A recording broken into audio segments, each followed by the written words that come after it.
고민 끝에 사연을 보냈는데 쓰다 보니 제 속이 뻥 뚫리는 것 같습니다. 제가 저지른 행동에 찬반 댓글들이 엇갈릴 것 같은데요. 여러분들이 끝까지 들어주시고 의견을 댓글로 남겨주시면 감사하겠습니다. 제 사연을 보내게 된 이유부터 말씀드리겠습니다. 정말 사랑했던 사람이 있었습니다. 20대 중반에 만나서 사귀다가 혼전 임신으로 결혼하게 되었죠. 그 당시에는 결혼하기에 빠른 나이가 아니었기에 서둘러 결혼을 하고 아이를 낳았습니다. 저는 첫째를 낳아 정신없이 기르다가 또 임신을 하게 되었고 둘째까지 낳아 아이를 키우는데 전념하게 되었습니다. 애들 키우면서 회사 다니는 게 뭐 가능이나 했겠나요? 그래서 저는 자연스럽게 독박 육아를 하며 회사를 다닐 수 없게 되었고 아이들을 키우는 것에만 전념해왔습니다. 큰애가 중학교, 작은애가 초등학교를 가는 나이가 되자 이제야 조금 시간이 생겨서 국가에서 지원하는 그런 배움 지원을 적극 활용해서 저는 40의 나이에 사회복지 공무원이 되었습니다. 다시 일할 수 있게 된 거죠. 그걸 시어머니께서는 너무 좋아하셨습니다. 그동안 애들 혼자 키우느라 살림하랴 정말 고생 많았다. 회사 다니다가 못 다니고 계속 집에서 애들이랑 씨름하고 있으니 그게 얼마나 답답하고 힘든지 내가 모르겠냐. 당연히 잘 알지. 그래도 포기하지 않고 이렇게 또다시 공부해서 사회복지 공무원으로 일하게 되다니 정말 대견스럽다 우리 며느리. 이제 곧 출근하게 되면 출퇴근하느라 바쁠 테니 내가 현영이 끝나는 시간 맞춰서 간식도 해놓고 할 테니까 너무 걱정하지 말고. 어머님, 정말 이렇게 먼저 알아주셔서 너무 감사해요. 사실 계속 애들 둘 키우느라 힘든 건 사실이었지만요. 그래도 제가 이렇게 다시 공부할 수 있었던 건 중간중간 어머님께서 계속 도와주셨기 때문이라고 생각해요. 늘 감사하게 생각하고 있어요, 어머님. 앞으로도 정말 잘 부탁드릴게요. 제가 퇴근은 최대한 빨리 할 수 있도록 열심히 일해볼게요. 정말 어머님이 도와주셔서 너무 든든해요. 그래, 현수도 중학생이면 이제 다 컸고 현영이도 초등학교 5학년이니까 몸 걱정이고 이제 다 키워놓았는데 너도 네 일하면서 살아야지. 내가 아직 몸이 성해서 도울 수 있어서 다행이다. 집안일 너무 걱정하지 말고 우선은 출퇴근하고 일하는 거 적응하는 데 집중해라. 네, 어머님. 이렇게 배려해 주셔서 너무 감사해요. 어머님께서 도와주시는 만큼 얼른 적응하도록 할게요. 저는 시어머니께서 평소에도 아이들 돌보는 것을 다행히도 정말 많이 도와주셨고 사회복지 공무원이 되기 위해 공부하던 당시에도 집안일부터 시작해서 정말 많은 도움을 주셨거든요. 남편과도 사이가 좋았지만 결혼 후에는 남편보다 늘 따스하게 대해주시고 배려심 넘치는 저희 시어머니 덕분에 아이들을 잘 키워낼 수 있었습니다. 아직도 늘 그 부분에 대해서는 참 감사하게 생각하고 있고요. 저는 운 좋게도 집에서 가까운 복지회관에 경력단절 여성 사회복지 공무원으로 취직할 수 있게 되었고 집을 벗어나 다시 월급을 받으면서 사회인으로서 한 자리를 차지하며 일을 할 수 있다는 사실이 너무 좋더라고요. 시어머니도 그렇고 남편도 진심으로 축하해 주었고요. 여보, 축하해. 집에서 가까운 곳에 배정되었다며? 너무 잘 됐다. 그동안 여보가 힘들게 공부하고 준비한 보람이 있네. 애들도 엄청 좋아하지. 난 여보가 내 아내라서 정말 자랑스럽다. 다시 공부하고 시험 치고 합격하는 게 얼마나 어려운 일인데. 팔불출이야 정말. 여보는 누가 들으면 진짜 팔불출인 줄 알 거야. 아니다. 너무 사이가 좋아서 불륜인 줄 알려나? 결혼하고 벌써 몇 년이 지났는데도 아직도 항상 여보가 나 이렇게 많이 사랑해주고 축하해주고. 난 너무 행복한 사람이야. 이게 다 여보랑 어머님 덕분이지만 고마워 여보. 팔불출 좋지. 내가 좋으면 되는 거 아니겠어? 우리가 행복한 게 중요한 거지. 그리고 불륜으로 보면 또 어때? 우리 사이가 그만큼 좋다는 증거인걸? 남들 어떻게 보든 난 신경 안 써. 우리 여보가 세상에서 제일 중요해. 그나저나 현수랑 현영이는 어디 갔대? 통 안 보이네. 원래였으면 달려나와서 엄마한테 축하한다고 뽀뽀세를 했을 애들이. 오늘은 현수랑 현영이 둘 다 어머님네 가서 자고 오기로 했지. 어머님께서 특별히 오늘 여보랑 단둘이서 축하 파티 거하게 하라고. 애들은 맛있는 거 해주신다고 하더라고. 신경 쓰지 말고 오늘을 즐기라고 하시네. 아니, 내가 여보랑 단둘이 오붓하게 한잔하고 싶었던 거 어찌하시고. 역시 우리 엄마가 센스가 있으시다니까. 정말 대단하셔. 그러면 오랜만에 맛있는 거 먹으러 가자. 어때? 얼마 만에 둘이서 외출하는 거야. 난 너무 좋지. 그럼 나가롯으로 갈아입고 올게. 여보가 예약 좀 해줘요. 우리 좋아하는 소고기집 있잖아. 거기 가서 와인에 한우 먹자. 시어머니께서 제가 근처 복지관에 취직했다는 걸 알고는 남편과 저 둘만의 시간을 보내라고 아이들을 댁에서 하루 재워주겠다고 데리러 가시기도 했습니다. 다른 친구들이 질투할 정도로 저는 정말 복받은 며느리라고 생각했죠. 남편과도 사이가 너무 좋아서 다른 친구들이 그게 가능하냐고 되물을 정도였으니까요. 저는 20대 중반에 남편을 만났지만 저도 남편도 서로가 처음이라서요. 오히려 남자라고는 현재 남편만 바라보고 남편도 제가 첫사랑이라 가능한 일이 아닐까 그런 생각도 하곤 했습니다. 비교 대상이 없으니까 더 서로 잘하게 되고 애틋하고 그런 게 있다고 해야 될까요? 혼전 임신으로 곤란해하고 불안해하던 저의 손을 꼭 잡으면서 평생을 책임지겠다고 해준 모습이 믿음직스러웠습니다. 그 모습에 저는 남편과 평생을 함께해도 될 거라고 생각했고 한눈을 팔 수 있는 사람이 결코 아니라고 생각했었습니다. 하지만 그건 저만의 착각이었을까요? 한없이 행복할 것 같았던 저의 인생에 예고 없이 들이닥친 이 불행은 정말 감당하기 힘들었습니다. 저는 아이들과 남편, 시어머니의 지지를 받으며 사회복지 공무원으로 열심히 일했고 어느덧 그렇게 2년이 순식간에 흘러가더라고요. 일을 다시 시작하면서 어려운 것도 많았지만 도움이 필요한 어르신들과 주민분들에게 적절한 정책과 혜택 등을 안내하고 도움을 주는 일이 저의 적성에 딱 맞는 일이더라고요. 국가에 도움이 되는 공무원으로 일한다는 보람도 있었고요. 출근하고 퇴근할 때까지 정말 하루하루가 바쁘게 흘러갔지만 그래도 그만큼 즐겁게 일했던 것 같습니다. 그렇게 일하고 퇴근해서 집에 오면 정말 너무 피곤해서 녹초가 되고 말았죠. 그래도 집으로 돌아가면 사랑하는 남편과 아이들이 있어서 참 행복했습니다. 그런데 걱정이 생겼다면 생겼달까요? 일을 다시 시작하고 나서 남편과의 관계가 조금 뜸해지기는 했었거든요. 제가 일하는 동시에 남편도 회사에서 하필 일이 더 많아서 피곤해진 것이 그 이유라고 생각하면서 대수롭지 않게 넘어갔던 것이 잘못이었던 걸까요? 저 또한 병원에서 시달리다가 돌아오고 나니 피곤해서 그렇게 믿고 넘어가 버렸던 제 자신이 한심할 정도니까요. 남편을 철저하게 믿었던 저를 남편은 정말 철저하게 배신했더라고요. 남편은 이런 저를 두고 바람을 폈습니다. 지금이라도 알아서 천만 다행이었지만 정말 끔찍했습니다. 속이 뒤집어지고 하늘이 노래지는 기분이 바로 이런 기분이었다는 것을 알게 되어버렸거든요. 남편이 다른 여자와 팔짱 끼고 술 마시고 모텔로 들어가는 걸 제 동료 사회복지쌤이 봐버렸다는 건 우연이 아니겠죠. 처음 그 말을 사회복지쌤한테 듣고서는 정신 나간 사람처럼 그럴 리 없다고 잘못 보신 거 아니냐고 호통을 치면서 말도 안 된다고 믿지 않으려고 했습니다. 그러다가 저와 남편의 관계가 서운해졌던 것을 떠올리게 되었고 이내 진짜냐고 물으면서 울다가 동료 사회복지쌤이 몰래 찍은 남편의 사진을 보여줘서 보게 되었습니다. 그 순간 저는 갈 곳을 잃은 사람처럼 주저앉아서 멍하니 아무 말도 못하게 되었죠. 도저히 아니라고 부정할 수가 없더군요. 틀림없는 제 남편의 얼굴이었거든요. 그 순간 제 눈에 뿌옇게 차오르는 것은 복수심에 불타는 용광로처럼 뜨거운 눈물이었습니다. 배신감과 처절한 좌절감에서 나오는 이 눈물이 마르기 전에 저는 남편에게 달려가 따져 물어야겠다고 생각했습니다. 그러다가 떠오른 건 저를 위해 늘 먼저 도움을 주셨던 시어머님이었습니다. 당장 퇴근 후 남편의 얼굴을 보면 눈물만 하염없이 차오를 것 같아서 우선 무작정 시어머님 댁으로 갔습니다. 어머님, 이렇게 갑자기 와서 이런 말씀을 드리게 돼서 정말 죄송해요. 제가 어머님한테밖에 이야기할 곳이 없어서 그랬어요. 어머님, 저 이제 어떡하죠? 저랑 같이 일하는 사회복지쌤이 저희 남편이 다른 여자와 팔짱 끼고 술 마시고 모텔로 들어가는 걸 봤다고 하네요. 그 사진도 있어요. 방금 확인하고 왔고요. 저 이제 어떻게 살아요, 어머님? 어떻게 저한테 남편이 그럴 수 있는 거죠? 그게 정말이냐? 사진까지 봤다고? 그 동료 사회복지 선생이라는 양반은 믿을 만한 사람인 거고? 그럼요, 어머님. 제가 방금 제 두 눈으로 톡톡히 보고 왔다니까요. 정말 평생 안 그럴 것 같던 그 사람이 저 몰래 다른 여자를 만나고 있었다고요. 저 이제 어떻게 살죠? 앞으로 그 사람 얼굴 어떻게 봐요? 애들 키울 자신도 없어요, 어머님. 저 너무 막막해서 정말 미치겠어요. 아니, 이년아. 남자가 그럴 수도 있지. 너랑 다르게 내 아들은 대기업에서 일하잖니. 사회생활하면서 얼마나 힘들겠어. 그런 스트레스를 이외래성으로 좀 다른 여자랑 풀 수도 있는 거지.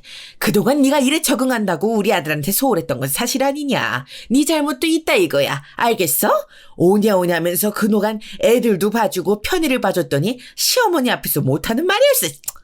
어머님, 갑자기 저한테 대체 왜 그러시는 거예요? 제가 평소에 알던 어머님이 아니시잖아요. 이러시면 어떡해요, 어머님. 이거 꿈이죠. 그런 거죠. 어머님은 그러면 남편이 바람피는 걸 이미 알고 계셨던 거예요? 어떻게 눈 하나 꿈쩍 안 하고 그렇게 말씀을 하세요? 남자가 그럴 수도 있다고요? 참 말도 안 돼. 그래서 내가 너 대신 애들 밥도 해먹이고, 응? 집안일도 도와주고 했잖니. 그런 거를 봐서 그냥 넘어갈 생각을 해야지. 너네 애들한테 부끄럽지도 않냐? 그렇게 쉽게 남편을 몰아세우려고 했다는 게, 이래서 평소에 잘해줘도 소용이 없다는 말이 딱 맞다. 응? 며느리한테 이런 얘기나 듣고 사는 내가 등신이지 등신이야.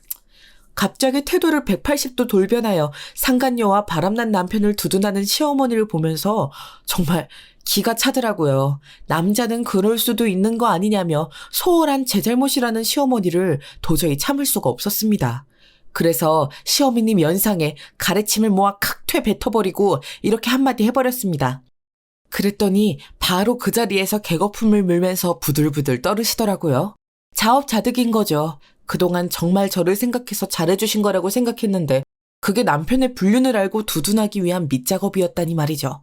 정말 배신감에 쉽사리 발이 떨어지지 않았지만 집에서 저를 기다리고 있을 현수와 현영이를 생각하니 안 갈 수가 없더라고요.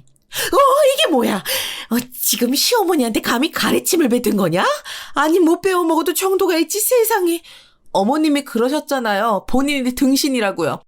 등신한텐 이래도 되는 거죠? 어머니, 남편이 불륜인 걸 알았으면 그거 알고 도와주신 건 줄 알았으면 절대 어머님 도움 안 받을 거예요. 아세요? 제가 그렇게 머저리같이 보이셨다면 정말 크게 착각하신 거라고요. 저는 애들이 기다려서 가볼게요. 그럼 이만. 자리를 박차고 나와서 집으로 가는 길 아이들 얼굴을 어찌 봐야 할지 정말 막막해지더라고요. 그러다가 우선 남편이랑 이야기를 끝내야겠다는 생각에 집 앞 카페에서 눈물을 훔치며 아이들은 일단 모르게 해야겠다고 다짐합니다. 그래서 겨우 이성을 다시 찾아서 아이들에게 오늘은 할머니 댁에 가 있으라고 전화로 이야기했습니다. 급하게 집에 일이 생긴 것 같아서 할머니 댁에 가 있는 게 좋을 것 같다는 핑계를 대고 말이죠. 그렇게 둘러대고 아이들이 떠난 집안에서 저는 남편이 오기만을 이를 갈고 기다리고 또 기다렸습니다. 차라리 이대로 남편이 오지 않기를 어디 가서 콱 사고라도 나서 죽어버리길 바라면서 말이죠. 상간녀와 바람을 펴도 죽어버리면 보험금은 저와 제 아이들 몫이 될 테니까요. 정말 그렇게 바람을 핀 게 사실이라면 꼴도 보기 싫었거든요. 남편은 이런 제 마음을 아는지 모르는지 보통 때와 다름없이 퇴근하고 집으로 들어오더라고요. 그러다 남편은 저의 싸한 분위기를 눈치챘는지 할 얘기 있으면 하라고 먼저 이야기를 꺼내더라고요. 여보, 그렇게 노려보지만 말고 할 말 있으면 해. 할 말이 있는 거 아니야? 왜 그렇게 뜸을 들여? 얼른 하고 싶은 말만 해. 난 준비되어 있으니까. 정말 뻔뻔하네. 할 말이 있으면 하라고? 내가 알던 내 남편이 맞아? 어머님도 그렇고 당신도 그렇고 어떻게 이렇게 뻔뻔하게 180도 다른 모습으로 날 대할 수가 있어? 내가 14년 넘게 살아온 내 남편이 정말 불륜을 저지른 게 맞냐고. 어떻게 나를 두고 이렇게 다른 여자랑 그것도 동네에서 이럴 수가 있는 거야? 나 증거도 있어. 사진으로 봤다고. 나한테 네가 어떻게 그래 어떻게. 내가 입에 10개라도 할 말이 없다. 그래 미안하다. 우리 이혼하자. 안 그래도 이야기하려고 했었어. 당신이 먼저 벌써 알아버렸네. 나 그 여자 진심으로 사랑해. 그 여자는 내 멈춰있던 심장을 다시 뛰게 해준 사람이야. 난 이제 당신이 아니라 바로 그 여자를 책임지고 싶어. 우리가 그동안 너무 애들 키우는 데만 집중하면서 정작 우리 둘의 사이가 멀어지고 있었다는 걸 너무 늦게 깨달은 것 같아. 뭐라고? 뭐? 책임? 책임을 지고 싶다고? 책임이라는 단어 뜻을 알고 지금 그렇게 말하는 거야? 그럼 나랑 당신 애들은? 우리 현수랑 현영이는 뭔 죄야? 그게 지금 당신이 나한테 할 소리야? 책임을 질 거면 네 자식들을 책임져야지. 뭣도 모르고 네 자식들 키우느라 뼈 빠지게 고생한 나부터 책임져야지. 평생 책임진다며. 책임진다며. 정말 미안한데 이제 어떻게 말하든 소용없어. 내 마음은 이미 진작에 떠버렸어. 벌써 2년이야. 이런 생활한 지도. 그동안 연기하면서 아무 일 없는 척 사는 게 오히려 괴로웠다고. 난 당신이랑 이혼할 거야. 이런 날 잡으려고 하지 마. 날 놓아줘, 제발. 부탁이야. 이렇게 부탁할게. 나 그 여자랑 살고 싶어. 내 소원이야. 그러니 날 놔줘. 뭐? 지금 뭐라고 했어? 그 여자랑 살고 싶다고? 그 여자랑 살고 싶어서 그래서 나랑 이혼하겠다는 거야? 정말 그래? 우리 현수랑 현혁인 버려두고 고작 그 여자한테 가버리겠다는 거야? 아, 그래. 내가 나쁜 놈이야. 애들한테 미안하고 당신한테도 정말 미안해. 그치만 나도 그동안 괴로웠다는 것만 알아줘. 그 이혼 서류 서랍에 있어. 당신 것만 작성해서 책상 위에 올려놔줘. 내 건 작성해놨으니까 나 오늘은 나가서 잘게. 미안. 저를 지탱하고 있던 온 세상이 한순간에 무너져 내리는 기분이었습니다. 남편이 이혼 서류까지 이미 준비해놨다는 말에 저는 그만 넋을 잃고 쓰러지고 말았거든요.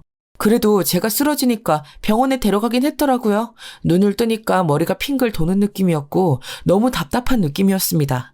아직도 멍하고 이게 차라리 꿈이라고 믿고 싶은 그 느낌. 무슨 느낌인지 감이 오실까요? 링거를 맞다가 이른 아침에 깨어났는데 너무나도 미운 남편이 제 옆에 엎드려서 자고 있더라고요. 당장이라도 남편의 머리를 쥐어뜯고 소리 지르며 나가라고 말하고 싶었지만 그럴 힘이 제게 남아있지 않았습니다. 다시 정신을 잃고 누웠다가 깨어보니 남편은 짐을 싸서 우리가 함께 살던 집을 완전히 나가버린 상태였습니다. 그렇게 저는 순식간에 혼자가 되어버렸죠.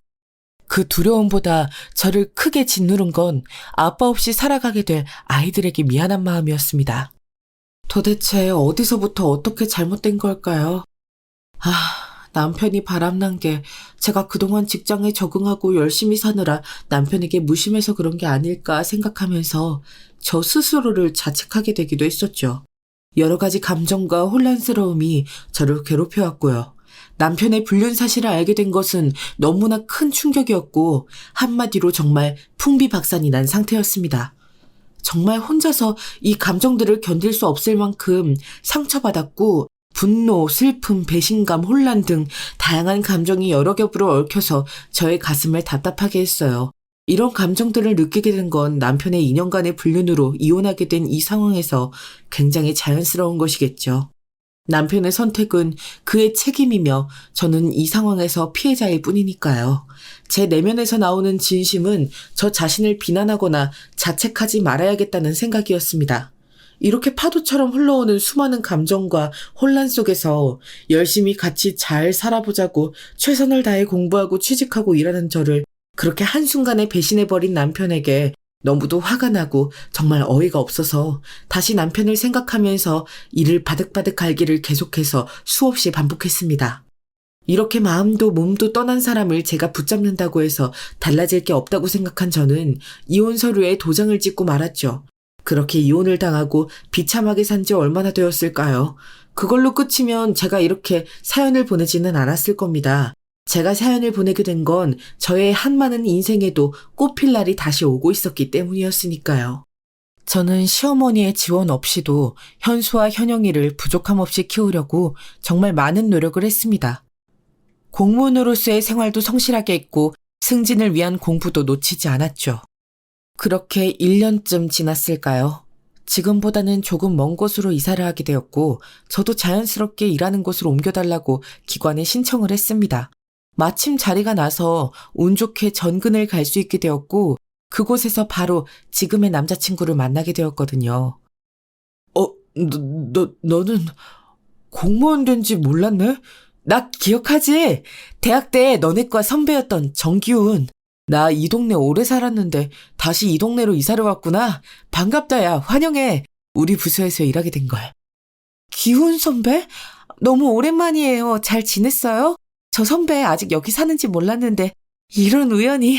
저는 이번에 이쪽으로 다시 이사 왔거든요. 앞으로 잘 부탁드려요. 그러게 말이야. 이런 우연이 또 있네. 신기하다.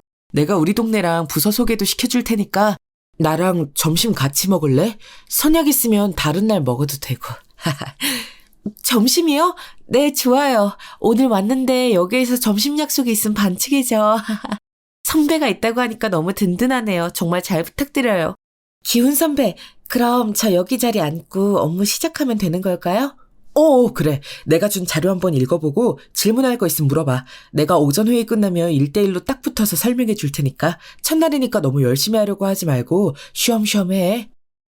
제가 대학생 때 남편을 만나기 전 좋아했었던 대학 선배가 정말 놀랍게도 제가 전근 가게 된 기관에서 같은 사회복지 공무원으로 근무하고 있는 게 아니겠어요?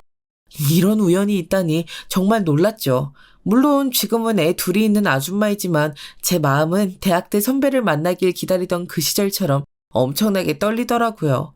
선배는 여전히 다정하고 멋지고 똑똑한 사람이었습니다.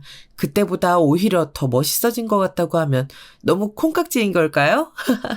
같이 일하다 보니 함께하는 시간이 대부분이었고 전쟁 같은 사무실에서도 선배가 있다는 사실만으로도 안심이 되고 든든하더라고요. 남편과 이혼하고 받은 상처가 선배가 있다는 사실만으로 잊혀지는 기분이 들 정도였으니까요. 물론 선배랑 잘 되기를 처음부터 바란 건 물론 아니었습니다. 저도 선배도 40대 중반이고 누군가를 다시 만나기에는 쉽지 않은 결심을 해야 한다는 걸 잘 알고 있었으니까요. 그리고 선배가 결혼을 한 건 알았지만 지금은 혼자인지 애는 있는지 등등을 전혀 모르는 상태였거든요. 그러다가 같이 일하는 동료 사회복지사 쌤들끼리 점심을 먹다가 알게 되었죠. 그런데 차장님은 나이에 비해 진짜 너무 멋지시고 능력도 있으신데 왜 아직 재혼 생각을 안 하시는 건지 정말 모르겠다니까요. 내가 우리 남편만 아니었으면 바로 대시했을 텐데 정말 아깝다니까요. 그러니까요. 소개팅도 잘 안 받으시고 당연히 아무래도 눈은 높으시겠지만 혹시 사별한 사모님에 대한 예의가 아니라고 생각하시나? 요즘 세상에 혼자 백년만년 살 수도 없는 거잖아요. 저도 저희 남편만 아니었으면. 차장님 사별을 하셨구나. 저는 전혀 몰랐네요. 그럼 아이도 있으실까요? 너무 모르는 게 많네요. 들어온 지 얼마 안 돼서 많이 좀 가르쳐 주세요. 맞네. 모를 수밖에 없죠. 차장님 인기 정말 많거든요. 그런데 다 거절하시는 거 보면 눈 높으신 것 같아. 딸이 한 명 있다고 들었어요. 정말 딸바 보이신 것 같던데 이런 아빠라면 내가 딸이어도 행복하겠어요. 교통사고로 사모님이 일찍 세상을 떠난 걸로 알고 있어요. 그래서 차를 안 가지고 다니시잖아요. 이 동네 사셔서 차를 안 써도 되는 것도 있지만 참 안타깝더라고요. 딸이랑 같이 놀러 다니려고 할 때는 차가 있어야 편하실 텐데. 사모님께서 교통사고로 사별을... 너무 안 됐네요. 차 끌고 가야 되는 곳 있으면 제가 운전해야겠어요. 저 이래봬도 운전 잘하거든요. 전에 있던 기관에서 비품 옮기고 어르신분들한테 배달해야 되는 거 제가 차 운전해서 했었어요. 맡겨만 주세요. 우와, 능력자시네요. 비품 옮기고 배달 가는 거 정말 보통 일 아닌데. 보기보다 정말 강단이 있으신데요? 앞으로 잘 부탁드려요. 그런데 차장님이랑은 대학 선후배 사이라고 하지 않았어요? 저희보다 모르는 게 더 많으시네요. 그러게요. 별로 안 친한 대학 선후배셨나 봐요. 차장님한테 말씀드려서 다 같이 친해지게 회의실에서 같이 회의라도 하자고 해야겠어요. 대학 때 엄청 친했던 건 아니죠. 그리고 졸업하고 나서는 한 번도 못 봤던 터라 선배가 차장님이 결혼하신 건 알고 있었는데 사별하신 소식은 아예 모르고 살았으니까요. 저도 이 동네 살았었거든요. 차장님이 아직도 이 동네 산다고 하셔서 신기했는데 저도 이 동네 잘 아니까 앞으로 지원 갈 일 있으면 저 불러주세요. 네.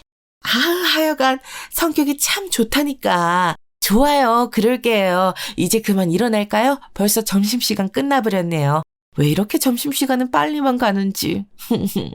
이러기 싫으네요. 그러게 말이에요. 봉쌤은 참 부침성도 좋고 활달해서 좋아요. 먼저 도와준다고 하고 자주 부를게요, 그럼. 네, 너무 좋아요. 서로 돕고 살아야죠. 앞으로도 계속 잘 부탁드릴게요. 얼른 들어가요. 점심시간 오버하면 안 되잖아요. 새로 옮긴 기관의 다른 동료 사회복지 공무원들도 친절하고 친해지기 쉬워서 참 좋았습니다. 괜히 제가 살던 동네에 선배가 있다니까 반갑기도 했고요. 무엇보다도 선배가 교통사고로 선배의 배우자가 사별을 했다는 게 안타까웠지만요. 제가 운전이 필요할 때마다 선배 대신 운전해주고 싶은 느낌이랄까요? 그런 느낌 뭔지 아시겠나요? 저도 제가 이런 마음을 가지게 될지는 정말 몰랐습니다. 그저 우리 첫째 아들 현수랑 둘째 딸 현영이 잘 키우는 것만 신경 쓰다가 늙을 줄 알았는데 제 인생에도 신경이 쓰이는 사람이 나타나 버렸거든요. 다른 쌤들이랑 엄청 친해진 것 같더라. 무슨 얘기를 그렇게 재밌게 했어? 나 오늘 다른 기관 미팅이 있어서 같이 못 먹어서 아쉬웠었는데.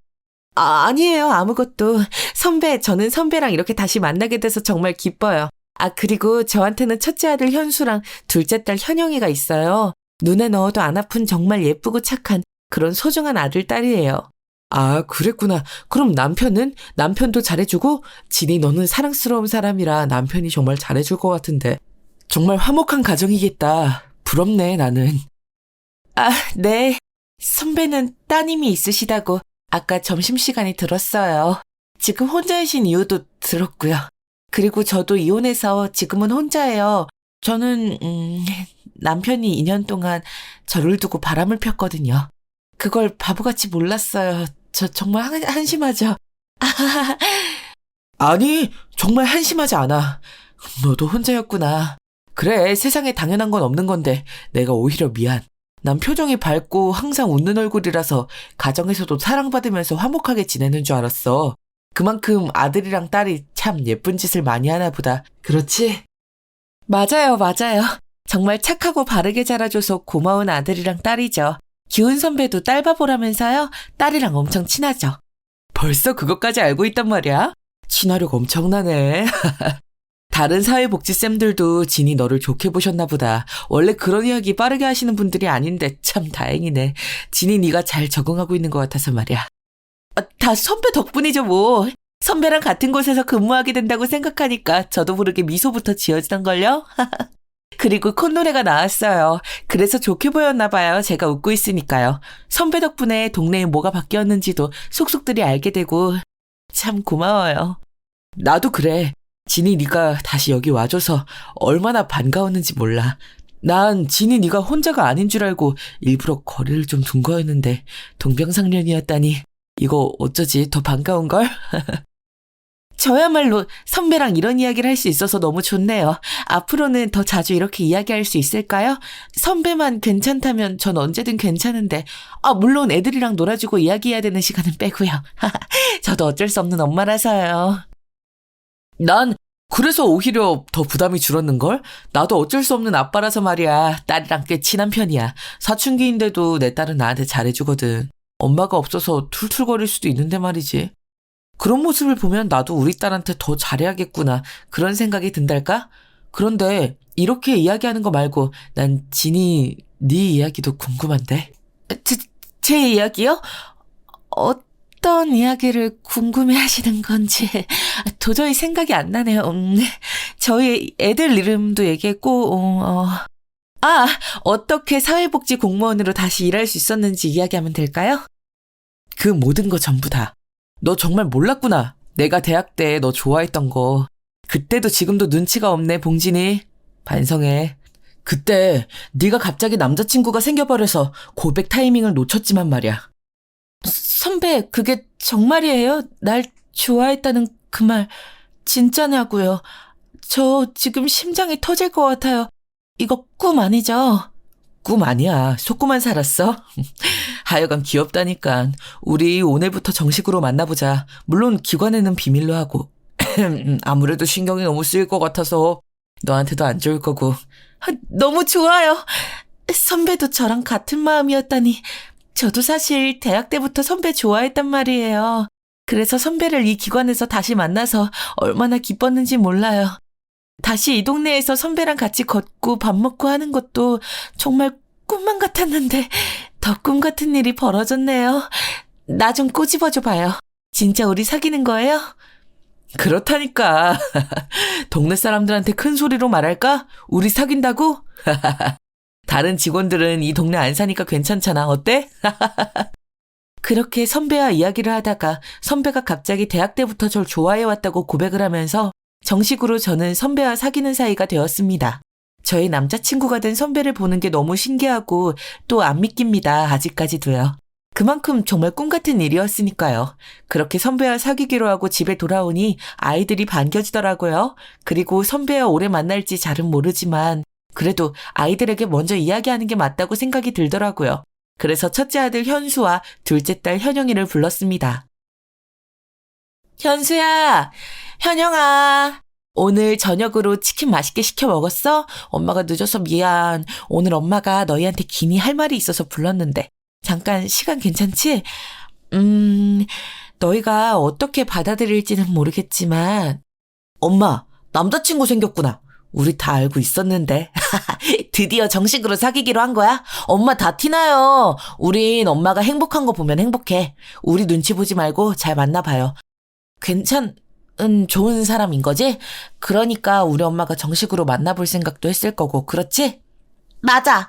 엄마, 우리도 더 이상 얘기들 아니라고. 다 알고 있었지. 엄마 남자친구 사진 보여줘. 너무 궁금하다. 잘생겼어? 우리 엄마 예쁘니까 잘생긴 아저씨 만나면 좋겠다. 엄마 축하해. 너희 언제 이렇게 다 컸어? 내가 눈치가 없었네. 나 빼고 내가 사랑에 빠져있는 걸 이렇게 다 알고 있었을 줄이야. 우리 현수랑 현영이가 응원해주니까 정말 눈물 나게 고맙잖아? 아우, 이렇게 좋은 날 눈물이 나려고 그러네. 엄마 바보. 울지 마. 울면 바보랬어. 난 우리 엄마 우는 거 싫어. 엄마 말대로 이렇게 좋은 날 울긴 왜 울어? 오, 이게 엄마 남자친구야? 너무 잘생겼는데? 와, 우리 엄마 능력자. 너무 멋지다. 이 아저씨 멋지네. 근데 얼굴만 잘생긴 사람은 아니지? 이상한 사람이면 바로 버려버려. 엄마는 그럴 능력 충분히 되니까. 알겠지? 남자친구는 뭐 하는 사람이에요? 우리 아들 아주 듬직하네. 장가 가도 되겠어? 엄마랑 같은 회사에서 일하는 사람이야. 사실 엄마 대학 때 선후배 사이였고 지금 좋은 감정으로 잘 만나보기로 했어. 우리 아들 현수랑 딸 현영이가 이렇게 응원을 해주니까 정말 잘 만나볼 수 있을 것 같아. 얘들아 너무 고마워. 눈치 없는 저만 빼고 정말 제 아이들은 다 눈치를 채고 있었더라고요. 제가 원래 표정 같은 걸 잘 못 숨기기는 하거든요.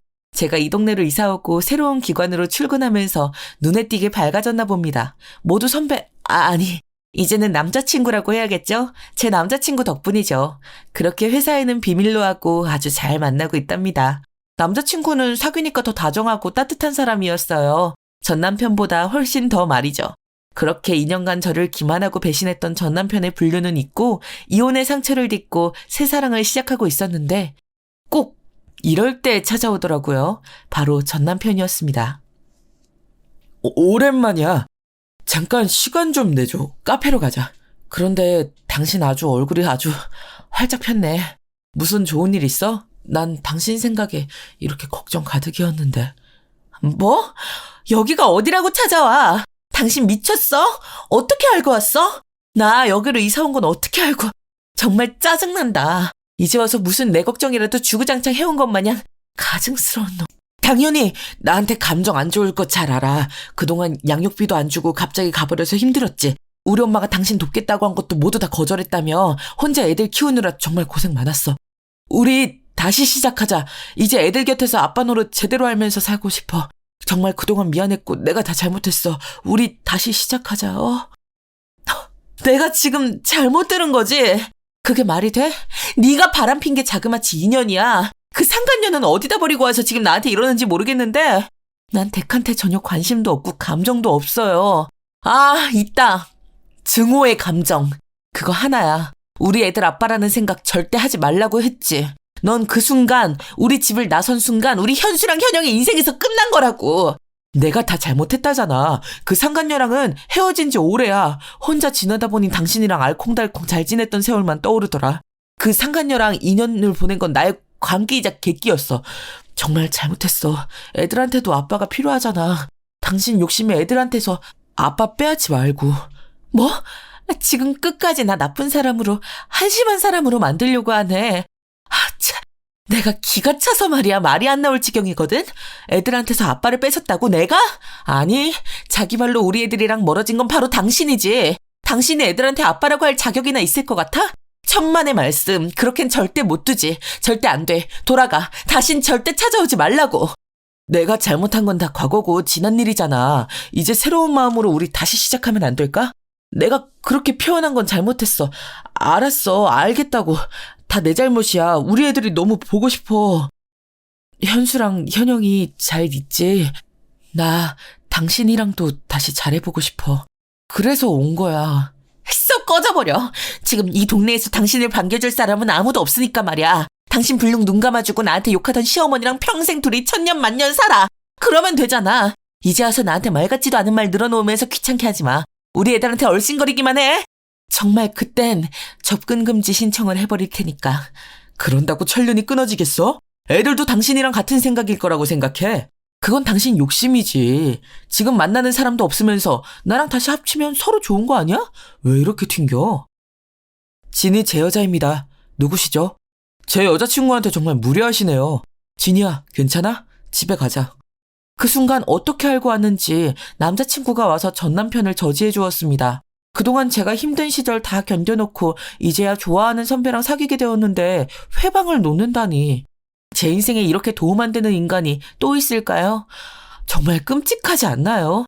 여러분이 저라면 어떠셨을 것 같으세요? 제 남자친구는 남편에게 제대로 통쾌한 복수를 하게 해주었습니다. 전 남편보다 키도 크고 잘생기고 능력이 있으니까요. 그런 사람이 제 남자친구라고 나와서 전 남편한테 절 건들지 말라고 가라고 해주었으니까요. 이미 그걸로도 저에게는 남편에게 보내는 아주 큰 복수였거든요. 그리고 저는 한술 더 떠서 아이들까지 이미 저희 남자친구와 친밀하다는 것을 암시하는 이야기를 했습니다. 그러자 남자친구는 센스 있게 받아쳐줬습니다. 오빠, 가자. 더 이상 이런 이상한 사람이랑 말 섞기 싫어. 오빠가 와줘서 정말 다행이다. 우리 집으로 가자. 현수랑 현영이가 오빠 오기만을 기다리고 있잖아. 얼른 가자. 그러니까 말이야. 잠깐 나간 줄 알았는데 안 와서 걱정했잖아. 하여간 진이 너는 너무 예뻐서 탈을 하니까 이상한 사람들 꼬이면 바로 나 부르라고 했잖아. 애들 보러 가자. 주말에 애들이랑 놀러 갈 거 같이 준비하기로 했었잖아. 지금 둘이 쇼하는 거지? 둘이 정말 사귀기라도 한다는 거야? 우리 애들도 벌써 보여줬다고? 그럼 나는 애들이 아빠를 만나야지 이런 기생오라비 같은 놈이랑 뭘 한다는 건데 대체? 그건 당신이 알 거 없잖아. 과거에 당신한테나 가서 따져. 난 바빠서 이만. 가자 오빠. 너무 신경 쓰지 마. 아무 사람도 아니니까. 당연하지. 전혀 신경 안 쓰여. 가자. 애들이 엄마 데려오라고 그랬다니까. 주말에 그 캠핑 갈 곳 내가 찾아봤는데. 그렇게 저와 제 남자친구가 집으로 돌아가는 걸 그저 바라만 보는 전 남편의 표정을 보니 그렇게 고소할 수가 없었습니다. 남자친구는 전 남편을 따돌려 일부러 다른 쪽으로 가자고 하더라고요. 저희 집까지 알아버리면 좋을 거 없다면서요. 그리고 전 남편이 찾아와서 놀랐겠다며 괜찮냐고 물어봐 주더라고요. 정말 100점 만점에 200점짜리 남자친구가 아닌가요, 정말?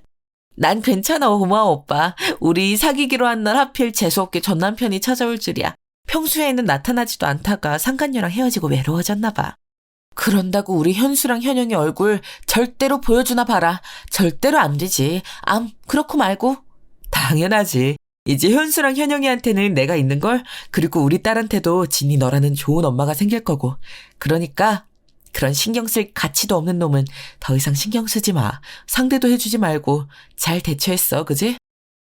덕분에 정말 다행이야. 오빠가 타이밍 좋게 와줘서. 그런데 오빠 너무 앞서 나가는 거 아니야? 오빠 딸도 날 만나고 싶어해? 우리 애들은 오빠 사진 보여주니까 잘생겼다고 너무 멋지다고 하더라.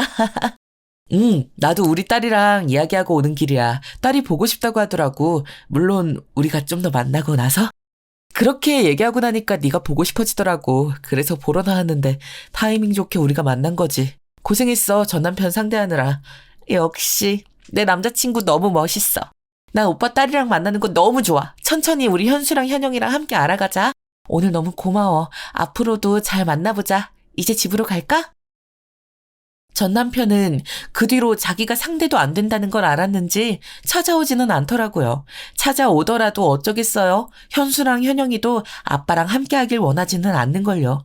게다가 잘생긴 새아빠가 생길 판이라니 전 남편이 낄 자리가 전혀 없잖아요. 저는 아직도 불륜을 알게 되고 시어머니에게 찾아가 눈물로 호소하던 때를 잊을 수가 없습니다. 남자니까 불륜 한 번 정도는 괜찮다며 소홀하게 한 제 잘못이라니. 지금이 무슨 조선시대도 아니잖아요. 그러면서 다짜고짜 저한테 욕을 하는 시어머니에게 당한 배신과 충격은 잊어지지 않으니까요. 불륜을 2년 동안이나 저지른 남편도 충격이었지만 그 불륜을 알면서도 감싸준 시어머니가 쌍으로 충격이었거든요. 그런 말도 안 되는 집안에서 벗어나 이렇게 새 삶을 살 수 있었잖아요. 지금 이제라도 제 남자친구와 새로운 제 인생 2막을 꿈꿀 수 있어서 정말 다행인 것 같습니다. 여러분 정말 참지 마세요. 부당한 건 부당하다고 얘기해야 합니다. 안 그러면 그래도 되는 줄 알거든요. 여러분들이 행복한 삶을 살아가실 수 있기를 진심으로 바랍니다. 저의 사연 들어주셔서 정말 감사드려요. 행복하세요. 안녕하세요. 저는 서울 강동구에 사는 30대 여성입니다. 자랑이기도 하지만 남편과는 결혼한 지 얼마 되지 않아 아직 따끈따끈한 신혼생활을 누리고 있기도 하고요. 그래서인지 요즘은 눈만 마주쳐도 꿀 떨어지는 나날을 보내며 살고 있답니다. 사실 오늘 사연을 들려드리기 전 심호흡을 몇 번이나 했는지 모르겠는데요. 생각만 해도 열이 솟는 일이기 때문이에요. 시집살이의 시자도 몰랐던 제가 시댁에 들어와 겪은 일들은 제 인생을 다 합쳐도 모자랄 만큼 스트레스가 엄청난 일들이었어요. 친구들의 추천으로 지금부터 그 일을 소개해볼까 합니다. 선배님들께서 끝까지 들어주시고 조언 한마디씩 남겨주시면 감사한 마음으로 하나하나 확인해 볼게요. 남편과는 회사에서 상사와 부하 직원 관계로 만났는데요. 남편은 회사에 이미 들어온 지 5년이 넘었던 터라 이미 경력이 쌓여있는 사람이었어요. 일 처리 속도도 빨랐고 뭐든 효율적으로 하는 사람이었죠. 업무 능력이 좋아 곧잘 인정받는 사람들 있잖아요. 남편은 그런 유형의 사람이었는데 그와 달리 저는 잔실수가 많아 혼나기도 많이 혼났어요. 저희 팀 과장님에게 불려가 한 번은 눈물 쏙 빠지게 혼난 적이 있었는데 그때 남편이 저를 위로하며 사이가 발전된 것이었죠. 회사 내에선 관계를 들키지 않기 위해 상당히 조심했는데요. 왜냐하면 이 일로 남들의 입방아에 오르내리는 것이 싫었기 때문이에요. 그런데 비밀 유지는 역시나 쉽지 않은 것 같아요. 저희가 은밀히 서로만 아는 사인을 너무 자주 하여 들키고 말았고 그 후부턴 공식 사내 커플이 되어 연애를 하게 되었답니다. 부담스럽기도 했지만 지금 생각하면 소소하고 즐거운 행복이 가득했어요. 남편과 결혼을 망설이지 않고 결정하게 된 데는 저의 가정 환경에서 온 영향이 클 것 같은데요. 심지어 저희 엄마는 남편을 보자마자 이런 말을 했어요. 아이고, 내가 아들을 낳았으면 딱 우리 성주 씨였을 것 같아. 뭐랄까, 느낌이 그런데? 이런 말 실례인가요? 결혼을 허락받으러 온 자리에서 당연히 남편이 당황하여 얼을 타는 바람에 한참 웃었던 기억이 있어요. 사실 저희 친정 부모님은 상당히 개방적인 편이셨어요. 뭐랄까, 자녀들을 방목하듯 키웠다고 할까요? 사랑이 없었던 건 아니지만 공부를 하기 싫다 하면 그대로 내버려 두시고 원할 때 하라고 하셨죠. 또 여행 다니는 것도 좋아해 여기저기 저희를 끌고 다니셨는데요. 덕분에 저도 부모님을 닮은 자유로운 영혼을 가지고 있었지요. 그런데 남편이 이런 저와 성향이 아주 잘 맞더라고요. 물론 돈을 벌기 위해 회사에서 일을 하긴 하지만 그 외적인 시간은 항상 저와 여행을 다니거나 소소한 경험들을 하면서 언젠가는 직장에서 벗어나 노트북 한 권만을 가지고 일할 꿈을 가지고 있었어요. 진준이가 드디어 원하는 사람을 만났네. 아주 잘했다. 내가 보니까 사람이 진중하면서도 믿음직스러워 보여. 거기다 꼰대 같지도 않고. 엄마, 꼰대가 뭐야, 꼰대가. 사위 될 사람한테. 뭐 어때? 이제 가족들 사이인데. 니네 아빠 같지 않아? 난 아주 마음에 든다. 엄마는 젊은 꼰대가 더 무섭다며 호들갑이셨는데 남편이 그러지 않아 보여 좋다고 하더군요. 친정 부모님부터 오빠까지 남편을 마음에 들어해서 내심 좋았어요. 하지만 남편과 결혼을 준비하면서도 난관이 예상되었으니 바로 시아버지였죠. 남편은 어렸을 적 시어머니를 잃고 시아버지 아래에서만 자랐는데요. 사실 남편이 저처럼 여행을 좋아하게 된 이유에도 시아버지의 영향이 컸답니다. 시아버지께서는 자식에겐 엄마가 필요하다며 새어머니를 들이셨는데 틈만 나면 새어머니들과 싸우시는 바람에 집안에 물건들이 남아나질 않았다고 합니다. 지금까지 나한테 엄마만 4명이었어. 말 다 했지? 남편이 한숨을 푹 쉬며 하는 말에 놀라지 않았다면 거짓말이에요. 그중에서 남편을 구박하고 싫어하는 새어머니도 있었으니 남편은 언젠가부터 집이 싫어졌다고 했습니다. 학창시절엔 집에 들어가지 않고 거의 학교에 머물러 있었고 성인이 된 이후론 일부러 집을 떠나 먼 대학교에 들어가서 기숙사 생활을 하였는데 그 시절이 마치 자기의 구원 같았다고 하더라고요. 그때 처음으로 집을 떠나서 이곳저곳 자유롭게 여행 다니면서 지냈는데 얼마나 좋았는지 몰라. 집을 떠난 것만으로도 해방감이 들더라고. 아무튼 나는 지조라곤 모르는 우리 아버지가 싫어. 아버지가 친 사고들만 생각만 해도 답답해. 그러니까 당신도 결혼 후에 우리 아버지한테 잘하려고 굳이 노력할 필요 없어. 아버진 고마움 같은 거 모르시는 분이야. 남편은 시아버지에 대한 혐오감을 적잖이 드러냈어요. 남편의 말을 듣고 저 역시 어쩐지 긴장되는 마음으로 만나게 되었는데요. 시아버지는 첫인상부터 범상치 않으셨어요. 좋은 말로 하면 자신을 굉장히 잘 꾸미는 스타일이셨고, 나쁘게 말하면 약간인 그 정도가 지나쳐 허풍도 있으신 분 같았습니다. 그리고 조금 놀랐던 점은 집에서 조용히 저녁을 먹다 갑자기 카페에 나가 차 한잔을 하자고 하시길래 같이 나가게 되었는데, 아버님이 글쎄 흘긋흘긋 지나가는 여자들을 보는 느낌이 들더라고요. 그것도 자기보다 30살은 좋게 어린 젊은 여자들을요. 보는 제가 다 민망해 얼굴을 돌리고 남편도 너무 창피했습니다. 물론 결혼 후엔 시아버지의 이런 면모를 더 속속들이 알게 되었는데요. 저희가 결혼을 했을 때만 해도 당시 제게 시어머니는 없었어요. 시아버지는 이미 수많은 여자들을 만나며 질릴 대로 질린 상태라 하셨고 여자라면 신물이 난다고 하셨거든요. 난 여자라면 이제 학을 떼고 싶다. 차라리 지나가던 걔랑 결혼을 하라면 했지. 에이, 그 여잔 싫어. 거기다 내 나이 또래 여자들은 다 주름도 짜글짜글이고 이쁘장하지도 않지. 우리 진주 정도면 모를까. 그런데도 아버님은 그것도 저희 앞에서 하신 말과는 다르게 아버님보다 최소 10살은 어린 누군가를 만나셨고 저희는 원치 않게 자주 여자와 팔짱을 끼고 다니는 모습을 목격할 수 있었답니다. 뭐 여기까지였다면 감당할 수 있었을 것 같기도 한데요. 이런 시아버지를 능가하는 사람이 있었어요. 바로 여기서부터 저의 시댁살이가 험난하겠구나 바로 예상할 수 있었죠. 큰형님 역시 시아버지 못지않게 범상치 않은 분이셨는데요. 큰아주버님이 장가를 일찍 들어 형님은 비교적 이 집안에 일찍 들어오셨어요. 그래서 처음엔 큰형님에게 이것저것 배우려고 많이도 물어보고 새벽부터 일어나 명절 준비 음식도 제가 앞장서 해가곤 했답니다. 그런데 큰형님은 뭐가 마음에 안 드시는지 매사 이게 마음에 안 든다 저게 마음에 안 든다 히스테릭을 부리셨어요. 형님의 그런 태도는 저를 너무도 지치게 했는데요. 아유 동서 이거 전이 너무 짜지 않아? 소금 좀 작작 넣지 그랬어. 아 형님 제가 신경 쓴다고 썼는데 부족했나 봐요. 죄송해요. 조금 간을 덜 해볼게요. 저희 집이 조금 간이 세거든요. 시댁에 왔으면 시댁법을 따라야지. 젊은 사람들이 그것도 몰라서 어째? 뭐든 빠릿빠릿해야 이쁨 받는 거야. 내가 충고해준 거다 동서. 큰형님은 명절 때 해간 음식에도 저렇게 대놓고 퉁을 줄 정도로 큰형님은 얄미운 타입이셨습니다. 그리고 나중에 저한테 사과랍시고 이쑤시개로 이빨을 들쑤시며 말하시더라고요. 동서, 내가 아까 말이 심했지? 아, 동서가 이해 좀 해줘. 내가 요즘 스트레스가 심해서 그래. 동서도 애 둘 키우다 보면 이해할 거야. 어찌나 애들이 말을 안 듣는지 이 엄마 아주 개무시한다니까. 그러면 전 속으로 불쾌한 감정을 내보이지 않기 위해 애쓰고 있었죠. 억지로 장단 맞춰드리면서요. 게다가 큰형님에겐 이중적인 면모도 있었는데요. 큰형님은 제게 아버님의 험담을 그렇게 많이 하면서도 앞에선 온갖 사탕발림으로 아버님의 외모를 칭찬하는 모습을 보이시는데 조금 무섭다는 생각이 들 정도였어요. 사실 아버님이 그렇게 젊고 이쁜 여자들을 만나오실 수 있었는 데는 예상하셨겠지만 가지고 계신 재산이 상당하셨어요. 젊은 시절 할아버님의 사업을 물려받아 크게 성공하셨고 그 돈으로 자식들도 공부시키고 새어머니도 자주 들이신 거죠.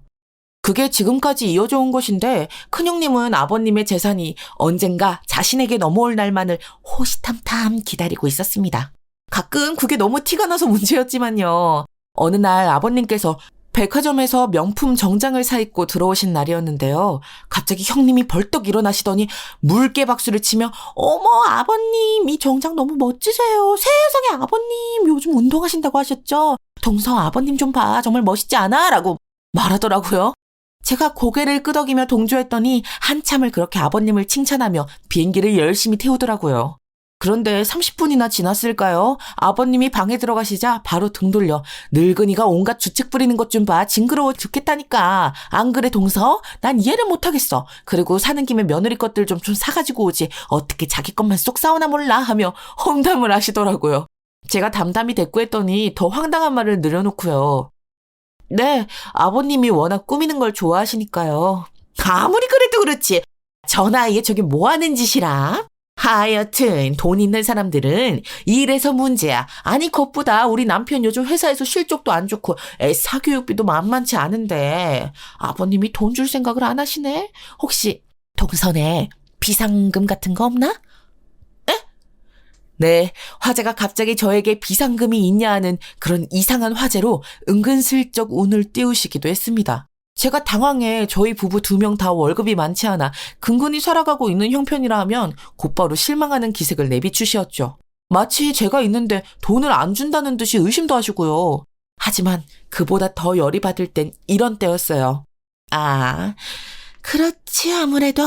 그래, 동서나 서방님이나 안쓰럽게 살아. 동서도 나름 부잣집 시댁에 시집 온 건데 뭐 콩고물 하나 떨어지는 것도 없으니 얼마나 짜증이 나겠어? 우리 그이처럼 대기업 다니며 고연봉 받는 것도 아닌데 둘 다 자격증이라도 따서 이직 준비라도 하지 그래? 언젠가 애 낳고 살 거 아니야. 딩크족 뭐 그런 거 아니지? 아, 네. 형님, 그건 저희가 알아서 할게요. 충고는 감사하지만 저희 나름대로 계획이 있어서요.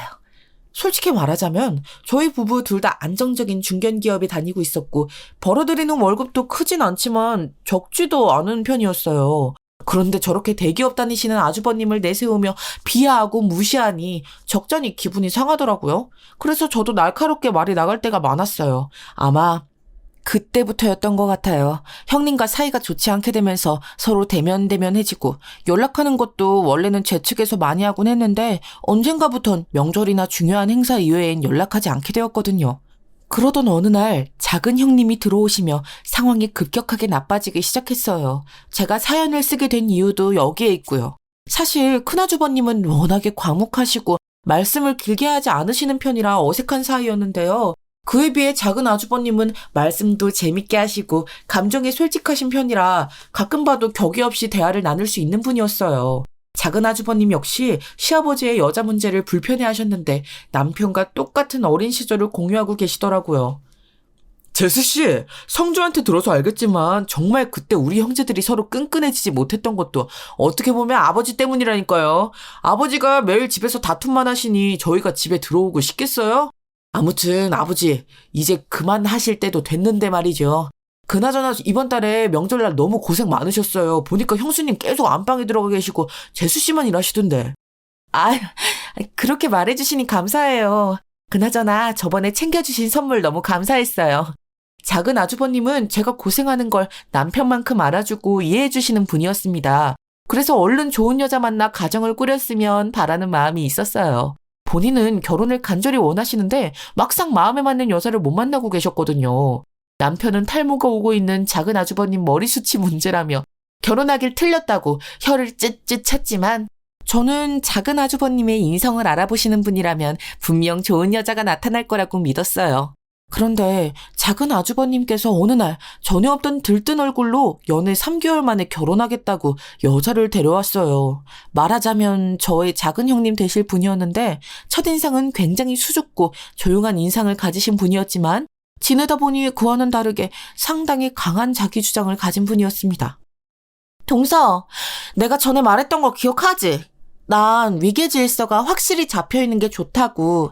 저번에 동서가 아버님 생일 준비한다고 했던 거 말이야. 난 동서가 막내이니 더 많은 걸 준비해야 한다고 생각해. 큰형님, 어떻게 생각하세요? 그럼 당연하지. 원래 이런 건 막내가 다 하는 거야. 나도 우리 집에서 막내딸로 자랐지만 언니 오빠들한테 죄다 지면서 살아줬어. 동서도 그러려니 하고 받아들여. 형님, 죄송한데 저도 일하는 사람이라 말씀하신 이것들을 다 만들긴 어려워요. 주신 목록 보니 음식 가짓수가 10가지나 되던데 이걸 저 혼자 다 하라고 하시는 건 무리예요. 형님들께서 조금만 도와주시면 안 될까요? 그게 무슨 말이야? 뭐 힘들다고 이까짓 걸 못해? 나이도 어리고 애도 없으면 시간이야 남아 돌 텐데 대체 무슨 꾀를 그리 부리려 드는 거야? 큰형님, 막내 동서 원래 이랬나요? 한마터면 군대인 줄 알았어요. 작은 형님은 저를 무슨 신입 다루듯 모든 명령조로 말하시고 제가 도와달라 하니 그것마저도 꾀를 부린다며 비난하더라고요. 처음에야 형님들이시고 나이도 있으시니 제가 참아보려 했지만 점점 화가 나기 시작했습니다. 명절날이든 무슨 행사가 있든 일감을 죄다 저한테 모으려고 하질 않나. 설거지거리가 한두 개가 아닌데도 모두 저에게 시키려 들질 않나. 정작 꾀부리는 건 자기들인데도 그걸 모르더라고요. 우린 아버님 옆에서 웃어드리잖아. 그게 얼마나 힘든 일인지 알아? 우린 감정노동을 하고 있는 거라고. 그러니 이 정도는 막내 동서가 해야지. 심지어 큰형님은 저런 식으로 웃으며 합리화하곤 했습니다. 보다 못한 남편이 씩씩대며 와서 설거지거리를 돕고 부단히 몸을 움직였죠. 남편도 사실 두 형님들에게 불만이 많았습니다. 명절날만 가면 제가 가장 하찮은 대접을 받는 것 같다고요. 하지만 저는 그럴 때마다 남편을 달래며 명절 끝나고 우리끼리 여행이라도 가서 마음을 쉬고 오자 제안했어요. 그때는 두 형님들과 겨루어 이길 자신이 없었거든요. 근데 어느 순간부턴 작은 형님이 남편을 말리기 시작하더라고요. 옆에서 제가 땀을 뻘뻘 흘리며 설거지를 하고 있으면 시아버지로부터 막내를 부려먹는다는 한 소리 들을까 겁이라도 났는지 급하게 와서 제 남편을 데리고 나가더라고요. 이런저런 핑계대면서요. 어이가 없었죠. 작은 형님 역시 큰 형님처럼 시아버지의 재산에 눈이 돌아간 게 분명했습니다. 그리고 두 형님들 다 저를 하녀로 대하고 있었습니다. 그러던 어느 날 저도 완전히 감정을 드러내게 된 사건이 있었습니다. 이제는 참을 만큼 참았으며 더 참다간 병이 나겠다 싶어 폭발하게 된 거였는데요. 그날은 큰아주버님의 생신이었어요. 갑자기 큰형님과 작은형님이 저를 단톡방에 초대하더니 아주버님 생일 장소를 어느 호텔로 할 건지 조사하고 예약을 해놓으라 하더라고요. 알아보는데 뭐 시간 별로 안 들어가니까 그런 건 동서가 후딱해서 최고 좋은 곳으로 예약해놔. 알았지? 그래, 우린 동서만 믿고 있을게. 지금까지 이런 일은 큰형님이 직접 알아본 곳에서 먹거나 큰형님 집에서 한 끼 같이 하곤 했는데 왜 이렇게 갑자기 질서가 바뀐 건지 알 수 없었습니다. 그리고 당시 저는 회사에서 맡은 프로젝트로 연이어 야근 중이었어요. 몸도 피곤하고 가뜩이나 장염으로 고생 중이었는데 열이 올라오더라고요. 큰아주버님을 생각해 일단은 무거운 몸을 이끌고 괜찮은 호텔의 레스토랑에 자리를 예약하고 간단한 생일 선물까지 준비해 나갔는데요. 일단 제 기분과는 달리 생일 파티 자리 분위기는 화기애애하게 흘러갔습니다. 처음엔 아버님의 외모 칭찬 이야기에서 시작하여 요즘 만나시는 여자분 이야기, 그리고 큰형님의 자식 이야기, 작은형님이 최근에 인터넷으로 사업을 시작했다는 이야기, 여러 이야기들이 오가며 정신없이 시간이 흘러가고 있었어요. 그래서 케이크를 불고 선물을 전달해드리는 시간이 다가왔어요. 아버님은 크게 돈을 투척하셨고 저희 부부는 건강식품과 아버님이 자주 입으시는 니트를, 작은 형님네는 저희 부부와는 달리 꽤나 비싼 명품 지갑을 준비해 오셨더라고요. 그런데 그걸 보자마자 큰 형님의 얼굴이 삽시간에 굳었고 작은 형님은 묘하게 비틀린 웃음을 지으셨어요. 그러면서 퉁을 주더군요. 정확히 말하면 저에게요. 화장실에 가 손을 씻고 있는 제게 다가와 이러더군요. 아니 동서, 아무리 선물이 정성이 중요하다고 하지만 아주버님 생신 선물에 그까짓 건강식품 선물이 말이나 돼? 그 옷은 또 뭐고? 명품이 아니면 줄 생각을 말아야지. 못 사는 거 티내는 것도 아니고 말이야. 앞으로 동선 선물하는 예절부터 똑똑히 배워둬야겠어. 내 남편 생일에도 그런 걸 선물이랍시고 들고 오면 안 될 테니까. 저는 나름대로 저희 예산선에서 최대한 괜찮은 걸 고른 거라고 이야기하고 싶었습니다. 근데 배가 또 살살 아파와 말할 타이밍을 놓치고 말았는데요. 작은 형님은 그런 제 반응을 우습다는 듯이 내내 비아냥거리다. 아, 그리고 말이야. 계산은 막내 동서가 해. 선물도 저런 걸 들고 왔는데 계산이라도 해야 면이 서지 않겠어? 큰형님 기분 언짢게 하지 말고. 다시 말하지만 나는 위계 질서가 중요한 사람이야. 막내 동서도 자기 지위에 맞게 행동했으면 좋겠네?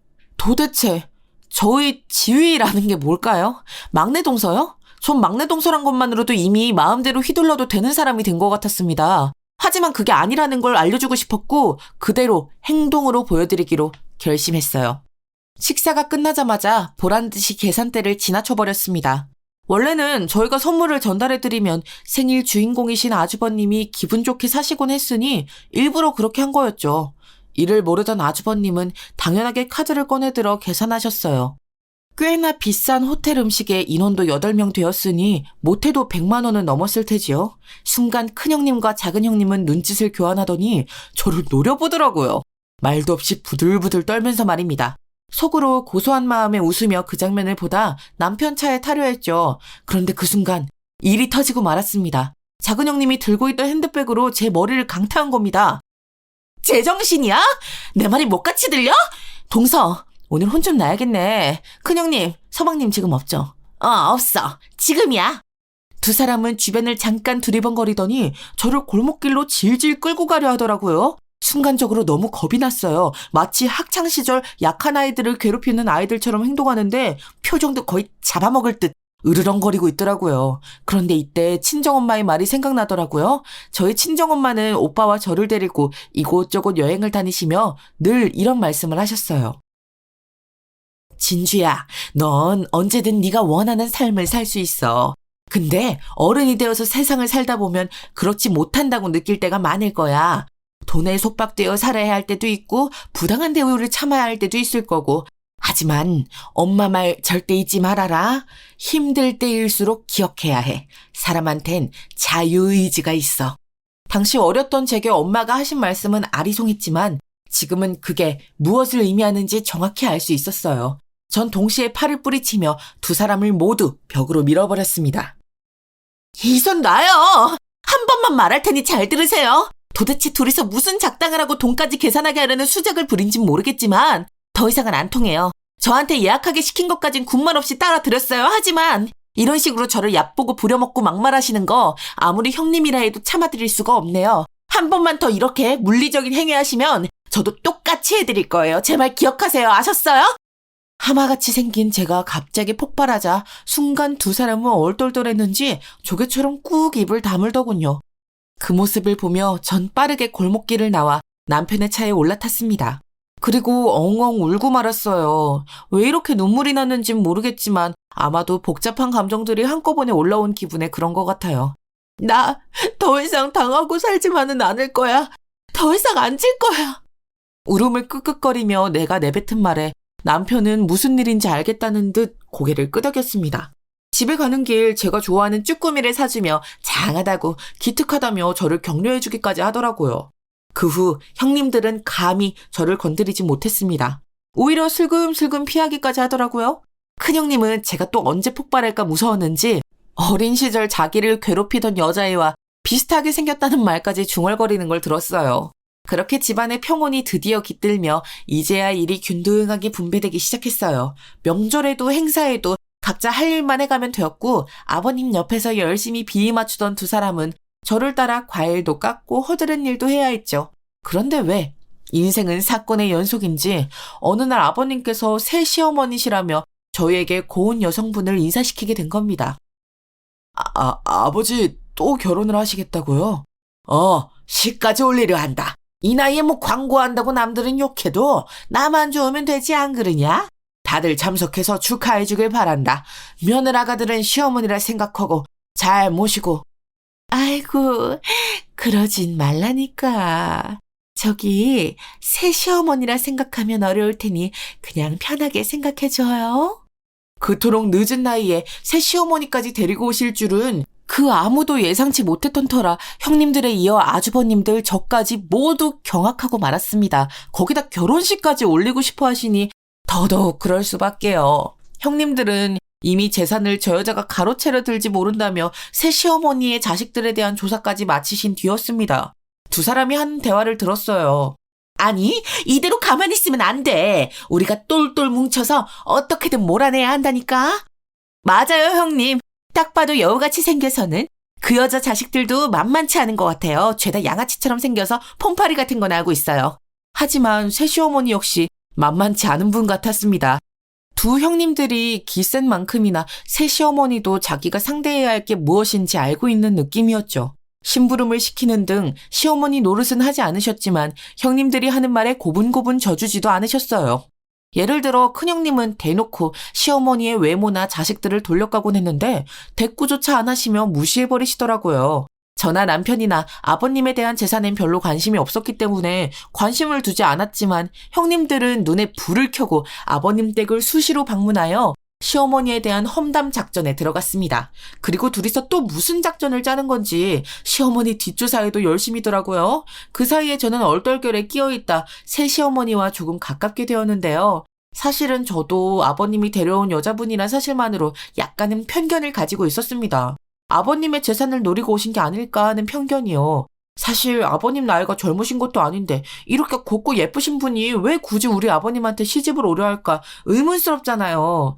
근데 이야기를 나누어 보니 아버님도 새 시어머니도 서로 진심으로 사랑하고 배려하고 계시더라고요. 사실 난 결혼식까지 하는 건 원치 않았어. 근데 이가 박박 우기지 뭐야. 나이 먹은 게 자랑은 아니지만 추한 것도 아니라고. 창피하긴 해서 간소하게 하긴 했지만 그래도 지금 생각해보면 영 저희 말이 틀린 것 같진 않아. 너와는 달리 큰 며느리들은 내가 저희 돈 보고 왔다 생각해서 날 싫어하던데 그건 아니란다. 나는 돈 계산도 못하는 사람이고 그런 거와는 거리가 멀게 살아있어. 믿을 수 없다면 어쩔 수 없지만 실제로 아버님이 들여오신 새시어머니는 그저 식당에서 한평생 일만 하시던 분이었고 젊었을 적 과부가 되신 이후론 삶이 퍽퍽하고 고단했는데 아버님이 꽤나 위로가 되어주셨다고 하셨습니다. 자꾸 뭘 사들고 오고 꽃 같은 걸 사다 바치고 하니 나도 마음이 흔들린 게지. 자식만 키우고 살다 보니 마음이 외로웠나 봐. 나도 딸이 있는데 진주 너랑 닮아서 더 마음이 가네. 새시어머니는 저를 마음에 들어 하셨어요. 형님들과 달리 제가 편견을 갖지 않고 대해드리고 존중해드리니 고마워하시기도 하셨고요. 아버님도 역시 마찬가지였습니다. 저와 남편만을 초대해 저녁을 함께하기도 하며 고마움을 표현하셨지요. 아버님도 새시어머니로 인해 성격이 조금 바뀌셨는지 점잖아지신 기색이 보이셨는데 그런 두 분이 좋아 보이더라고요. 하지만 이에 위기의식을 느낀 두 형님들이 하이에나처럼 본 모습을 드러내기 전까진 얼마 걸리지 않았습니다. 저는 여자들의 기싸움이 그렇게 살벌하고 무서운 건지 그때 깨달았습니다. 제가 휘말려 보니 알겠더군요. 막내 동서, 이리 좀 와볼래? 내가 다른 게 아니고 허리를 다쳐서 화장실 청소를 못하는데 막내 동서가 좀 도와줬으면 해서 괜찮지? 큰형님, 그런 일이 있으셨어요? 아우, 제가 갈까요? 아니야, 동선 일하느라 힘든데 막내 동서가 해줬으면 좋겠네. 그날은 아버님이 직접 화장실 청소를 하려다 허리를 삐끗하셔서 큰형님에게 부탁을 하셨는데 큰형님이 저에게 하라고 시키더라고요. 저는 쌓인 설거지를 하기로 했는데 말이죠. 네, 큰형님이 다시금 저를 부려먹으려 들더라고요. 마치 경고같이 느껴졌습니다. 새 시어머니와 아버님과 가까워지니 경계를 지키라는 경고요.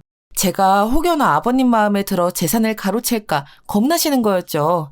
전 그 속마음을 너무도 잘 알고 있었기에 일부러 더 대응하지 않으려 했답니다. 죄송한데 형님, 저도 그건 무리겠는데요. 설거지를 해야 해서요. 뭐야? 아니 청소하라면 하면 되지 무슨 말이 그렇게 많아. 형님, 막내 동서 너무 버릇이 없는데요? 지금 시부모님 뒤에 숨어서 자기가 뭐라도 된다고 생각하는 거야? 저 그런 말 한 적 없어요. 큰형님과 둘째 형님은 버릇이 없다며 히스테릭을 부리고 구석으로 몰아가더라고요. 유치한 행동에 어이없는 실소가 터져 나오는데 그때 아버님이 등장하셨어요. 시어머니와 함께요. 아니 왜 이런 소란이 있는 게야? 말을 들어보니 며느라가 둘이서 지금 막내 아이에게 화장실 청소를 시키려 했나 봐요. 막내애가 안 되는 사정인데도요. 아이고 이게 정말이냐? 큰애 네가 말해봐라. 아버님, 저는 그게 아니고 제가 그런 게 아니에요, 아버님. 시어머니가 다행히 이를 모두 듣고 차분히 전달해 주시자 아버님의 안색이 급격히 안 좋아지시더니 두 형님들을 질책하더라고요. 형님들은 아니라며 끝까지 발뺌하다 결국엔 맞다고 토로하고 다시는 안 그러겠다고 말하다 돌아갔습니다. 울면서 말하는 걸 듣고 있으니 새삼 왜 저렇게 힘들게 사나 생각이 들더라고요. 돈이란 욕심에 눈이 멀어 자기 무덤을 자기가 파고 있으니 말이죠. 그리고 상황을 해결해 주신 시어머니에게 감사하기도 했습니다. 그 후로도 종종 시어머니가 저를 개인적으로 챙겨주시는 일이 많았어요. 특히 제가 임신을 하고 입덧이 심해 고생할 때 멀리 계신 친정엄마 대신에 와서 이것저것 만들어주고 가시기도 하셨죠. 그 모습을 보고 남편조차 마음이 열렸나 봐요. 난 새어머니 들어오신 거 좋다? 처음에 아버지가 또 여자를 들여오나 싶어서 싫었는데 당신한테 잘해주잖아. 형수님들과 사이 중재도 잘해주시고 아버지에겐 과분하지만 현명하신 분 같아. 남편도 이렇게 말하더라고요. 친정엄마는 제가 임신을 하는 동안에도 세계를 여행하고 계셨는데 어느 정도 안정기가 되자 저를 보러 오시겠다고 급히 몽골에서 한국으로 오는 비행기 티켓을 끊으셨답니다. 집에 온 엄마는 제 배부터 살피시더니 너무 기뻐하셨어요. 그렇게 엄마와 남편의 보살핌을 받으며 새로이 태어날 새 생명을 축복받고 있으니 기분이 남다르더라고요. 참고로 두 형님들은 제가 임신했다는 소식을 듣고도 비아냥거리기 바빴어요. 아마 전번 일로 자신들이 혼난 게 억울했었나 보죠. 축하해 동서. 근데 애 키울 여력이 되나? 돈이 부족하지 않아? 서방님 아르바이트라도 해야 하는 거 아니야? 그러니까 말이야. 우리 그이 회사에 취직이라도 시켜줘야 하나? 대기업 다니는 아주버님 둔 첫째 형님네나 둘째 형님네나 똑같았어요. 둘째 형님네는 특히나 아주버님의 사업이 더 승승장구되어 잘 나가고 있는지 어떻게든 까내리려고 하더라고요. 저는 단톡방을 말없이 나가버리며 대꾸조차 하지 않았습니다. 당시 가장 소중한 건 제게 아기이자 곁에 있는 남편이었으니 그런 부정적인 곳에 더 이상 휘말리고 싶지 않았기 때문이에요. 그러다 제가 출산을 하고 한창 육아에 치여 살면서 새 시어머니께서 간간히 방문에 도와주러 오셨는데요. 감사하게도 육아용품 같은 것들을 사들고 오실 때도 많았어요. 그러던 어느 날 남편과 저를 불러놓고 힘겹게 말씀을 꺼내시더라고요. 조금 어색한 기색으로 말씀을 꺼내시길래 무슨 말인지 궁금했는데 들어보니 전혀 예상치 못한 의외의 말씀이셨습니다. 저기 곧 어머니 제사가 있다고 들었어. 내가 제사 음식을 준비해볼까 하는데 그래도 한평생 식당에 일해서 음식 솜씨는 나쁘지 않으니 나름대로 정성을 다해보고 싶은데 그래도 괜찮을까 해서 말이야. 아, 네, 그럼요. 안 될 거 뭐 있나요? 저야 감사하시죠. 어머님, 그럼 저도 같이 도울게요. 어머님 혼자 준비하기 힘드시니 그날 일찍 집으로 갈게요. 어머님이 먼저 꺼내신 말씀에 남편은 얼떨떨한 표정으로 고개를 끄덕였어요. 사실 새시어머니 입장에선 얼굴 한번 못 보신 분인데 남편과 아주버님의 친모인이 챙겨드리고 싶어하는 그 마음이 너무 애틋하잖아요. 시어머니는 늘 지내오던 제사였기도 했으니 이왕 하는 거 정성을 다해 차려드리고 싶었다고 하더라고요. 그래서 저도 함께 돕기로 하고 형님들에게도 말을 전하게 되었습니다. 근데 거기서부터 분란이 일어나기 시작한 거예요. 어머, 아니 제사 음식을 준비하라고? 막내 동서 그럼 시어머니랑 둘이서 하면 되겠네. 왜 우리까지 끼워서 하려고 하는 거야? 난 요즘에 애 키우느라 바빠. 우리 애 지금 영어 성적 떨어져서 난리도 아니라고. 나도 마찬가지야. 우리 남편 회사에서 일 도와주고 있느라 하루 쉴 여력도 없어 죽겠는데 무슨 제사 음식까지 준비해. 막내 동서랑 시어머니가 하기로 했다며. 그럼 둘이 해. 하기야 이런 건 원래 한가한 사람들이 하는 거야. 안 그래요 형님? 지금까지 제사 준비를 해왔던 두 사람이 전번 날 여러 핑계를 대며 제사 음식 준비에서 빠지겠다고 하는 겁니다. 제사 음식 준비가 쉬운 일도 아니고 다짜고짜 빠지겠다고 하는 형님들에게 화가 났어요. 거기다 이런 말까지 하는 겁니다. 그럼 원래 돈이 없으면 이런 거라도 하면서 시댁에 보탬되고 그러는 거야? 우리 아버님 용돈도 평소에 넉넉히 드리고 하니 그런 거 참여 안 해도 되겠지만 막내 동서는 우리와 사정이 다르잖아. 그건 너무나 모욕적인 발언이었어요. 화를 내려 하기도 전 작은 형님 역시 열심히 거들더라고요. 맞아요, 큰형님. 서방님이나 동서 둘 다 돈 없는 월급쟁이들이니 이럴 때라도 어른들께 잘해야죠. 아니다. 동서는 이제 육아하느라 돈도 못 버니 더 큰일이네. 뭐라고요? 지금 두 형님들 뭐 하시는 거예요? 왜 동서? 너무 맞는 말이라 찔려? 그러면서 형님들은 자기들이 아버님을 모시고 이번에 해외여행에 가기로 했다며 그런 비행기 티켓 값을 끊을 자신이 없으면 그런 거라도 해야 된다고 말하더라고요. 아버님께 눈물 쏙 빠지게 혼나고 정신을 차린 줄 알았는데 오히려 돈으로 사람의 환심을 사는 방법을 이용하고 있었더군요. 작은 형님은 통화가 끝난 후 비행기표 티켓 사진까지 보내주며 앞으로 그런 허드렛 일은 저와 시어머니 둘이서 하라는 문자까지 날렸습니다. 너무 화가 나 몸 전체가 부들부들 떨려오는데 남편에게 털어놓고 싶다는 생각도 안 들더라고요. 조금 진정이 되고 난 후에야 남편이 들어왔을 때 잠시 산책을 하러 나가자고 하곤 겨우겨우 이 말을 전했는데 남편 역시나 듣고 단단히 눈이 돌았어요. 어쩐지 아버지가 형수들이랑 해외여행 간다고 하시더니 이럴 줄 알았어. 두 사람 진짜 대단하다. 대체 형들은 그런 형수들이랑 어떻게 사는 거야? 남편이 아주버님에게 전화하겠다는 걸 겨우 말리었고 저와 남편은 그날 공원에서 서로 힘든 감정을 나누며 한참을 분을 삭히다 돌아왔습니다. 그날은 힘겹게 잠에 들었던 것 같아요. 허나 하나 문제가 있었는데 곰곰이 생각해보니 출산 후 몸이 다 낫지 않은 상태라 적극적으로 음식 준비를 돕기 힘들 것 같더라고요. 시어머니께 어떻게 말해야 할지 몰라 말을 고르다 솔직하게 형님들은 시간이 안 되시고 저는 몸이 조금 아프다고 말씀드렸는데 시어머니는 그럴 줄 알았다는 듯 괜찮다며 자신이 직접 다 하겠다고 하시더라고요. 나 혼자 해도 충분해. 전이랑 몇 가지만 하면 되니까. 천천히 준비하면 되니 너무 걱정하지 마렴아가. 너도 몸이 아직 성취하는데 아기랑 있어라. 그래도 어머님 혼자 하기엔 너무 힘드세요.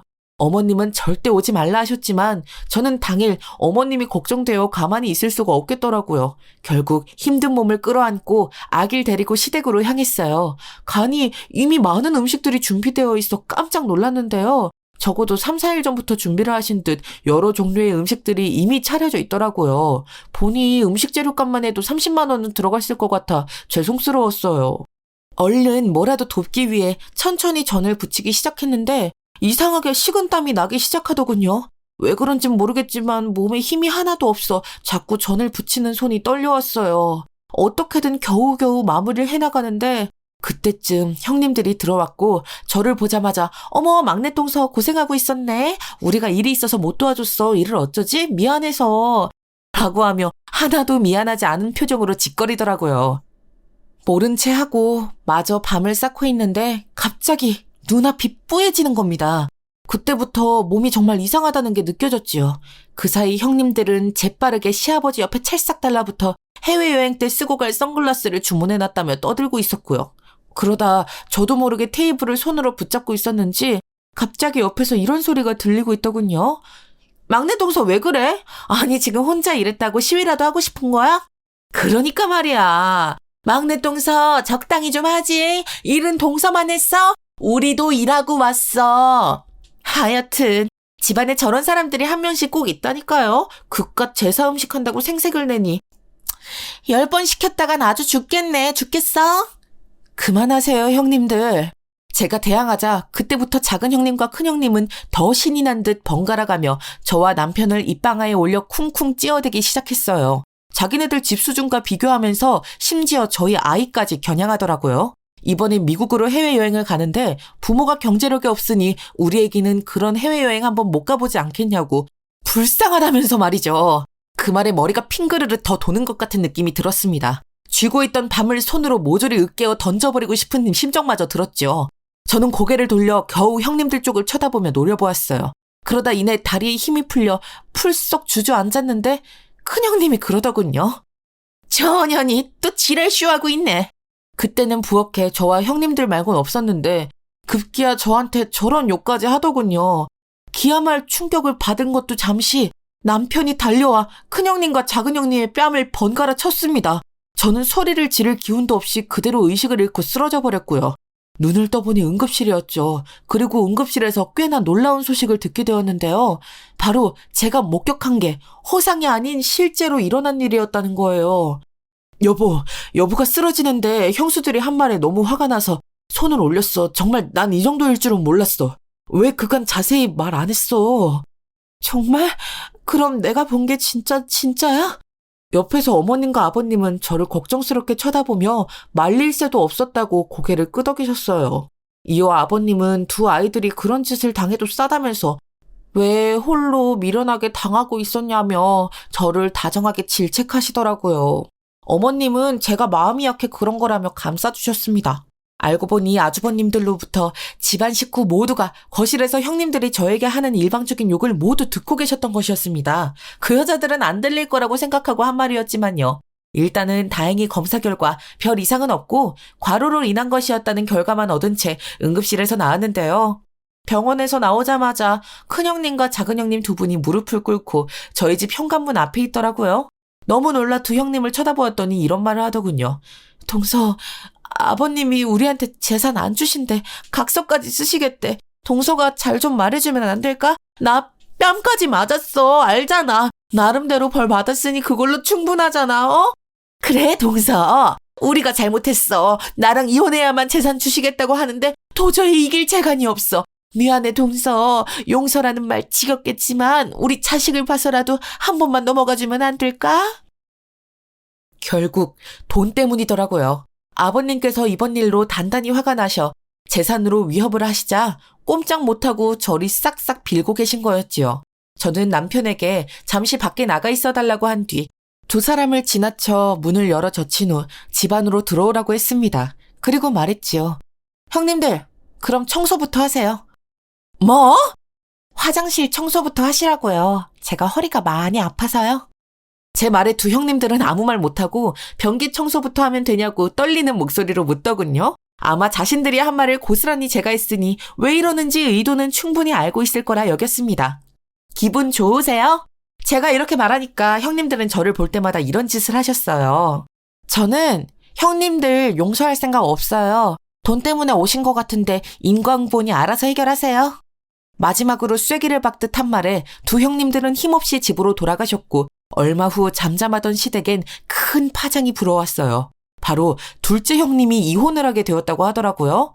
그간 아주버님과의 사이가 그닥 좋지 않았는데 저에게 했던 일을 알게 된 아주버님이 형님과 갈등을 일으키다 끝내는 이혼이라는 길을 선택하게 되셨더라고요.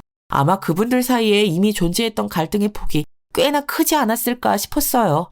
그렇지 않았다면 이혼을 쉽게 선택할 리 없으니까요. 둘째 아주버님은 직접 제게와 사과까지 하셨는데 저는 그간 잘해주신 아주버님을 생각해 이미 지나간 일이고 마음에서 많이 잊었다고 말했어요. 하지만 아주버님은 부채감이 많이 남으셨는지 어떻게든 금전적으로라도 보상해주고 싶으시다며 저희 부부에게 꽤 큰 돈을 남기셨어요. 남편에겐 높은 연봉으로 일자리를 제안하셨고요. 참으로 감사한 일이었지요.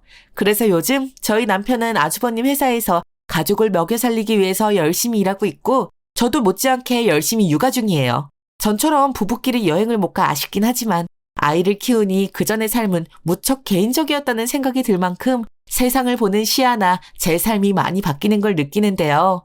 아직은 초보맘이지만 언젠가는 육아에 익숙해지는 날이 오길 바라며 이 글을 끝마칩니다. 지금까지 들어주셔서 감사합니다.